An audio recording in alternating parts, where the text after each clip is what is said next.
ওর জানাজায় আমি আসবো না। আমি সবচেয়ে বেশি ভালোবাসতাম ওকে, সাকিব খানের। ভাই একটি জানাজায় ওকে পাই না, একটি জায়গায় ওকে পাই না। কেন আসবে না সে? ওকে বানাইছি কি ওর বাপ ইন্ডিয়ারা? আমরা বানাইছি। আমি নৃত্য পরিচালক সাইফুল ইসলাম, আমি আমার বাড়ি বিক্রি করে দেবো। কত টাকা লাগবে একটা জানাজা আসতে? লাশের কাছে আসতো ঘৃণা করে আমাদের। আর মরবে না তো, সাকিব মরবে না, সুচিতা মরবে না, ববিতা মরবে না তো। ইল্লা পার হয়ে গেছে, দরকার নাই নাকি? এটাই মনে করো। না না, সবসময় কাজ থাকে না ভাই। কয়টা সময় কাজ থাকে ভাই? কয়টা কাজ থাকতে পারে ভাই? 15 মিনিট কি কাজ কি ফেলে আসা যায়? আমরা কি কাজ ছাড়া নাকি? এগুলো হলো মনের উপরে নির্ভর। আপনি কি করবেন, কি ভাববেন? আমরা কি কাজ ছাড়া? আমরা কি ইন্ডাস্ট্রি ডেউটিন? আমরা কি ইন্ডাস্ট্রি ডেউটিন? সাকিব কোনটায় আসছে আমাকে একটু দেখাইতে পারেন? আপনারা তো ছিলেন প্রত্যেকটা জানাজার, কোনোটায় পাইছেন? কোনোটায় না।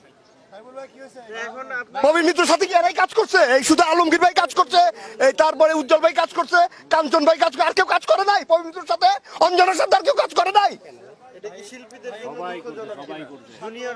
শুধু মিশাই কাজ করছে।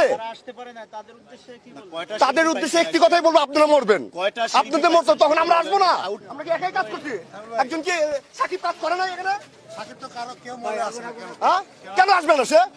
ওকে বানাইছি কি ওর বাপ ইন্ডিয়ারা? আমরা বানাইছি, আমরা বানাইছি সাকিব খান। আমাদের রক্ত দিয়ে আমরা সাকিব খান বানাইছি, আমাদের শ্রম দিয়ে আমরা সাকিব খান বানাইছি।